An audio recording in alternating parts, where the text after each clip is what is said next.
Of course, war is horrible, so why did the Palestinians initiate this war with their vicious attack on Israelis on October 7th? Well, they didn't. What do you mean they didn't? They didn't.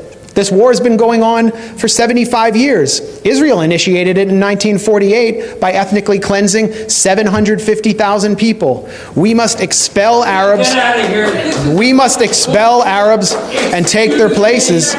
The U.S. We must expel Arabs and take their places. And if we have to use force, not to dispossess the Arabs of the Negev and Transjordan, but to guarantee our own right to settle in those places, then we have force at our disposal. David Ben-Gurion, the first prime minister of Israel, said that in 1937. And that's what they proceeded to do. The people in Gaza, this is what you need to understand. The people in Gaza, over 80% of them are refugees. Many of them are from a place called Majdal Asqalon in what is now southern Israel, in a city called Ashkelon. And they were dragged from their homes and driven from their homes, placed in prison camps, barbed wire prison camps, and then dumped in trucks in 1950 into the Gaza Strip, where they would be permanently warehoused. And then Israel proceeded to move Arab, Jewish refugees and Russians into Ashkelon to prevent them from ever coming back, and pass laws to prevent Arabs, Palestinians from being able to return to their homes. 750,000 were ethnically cleansed.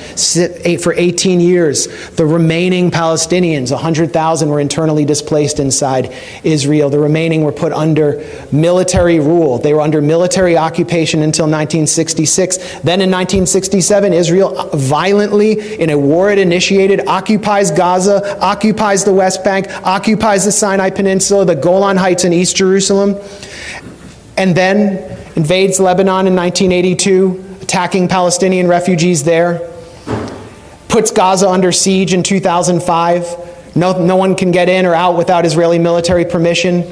We must kill and kill all day, every day. That's according to Arnon Sofer, an Israeli government consultant who helped devise the siege of Gaza.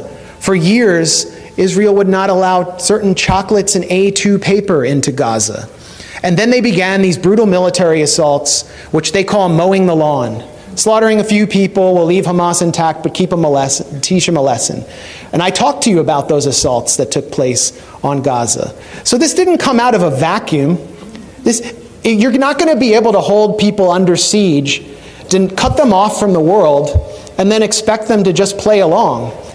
That doesn't mean that I celebrate what happened on October 7th. It should have never had to happen. The reason it happened is because of the Israel lobby here, the genocide Democrats and the genocide Republicans who deny the Palestinians any right to have rights. And it's the right to have rights that defines you as a citizen. They're citizens of nothing. And now we see what Israel really thinks of them, really thinks of their children. Gaza has become a graveyard for children, according to UN Secretary General Antonio Guterres. So this didn't start on October 7th, and it's not going to end when there's a ceasefire.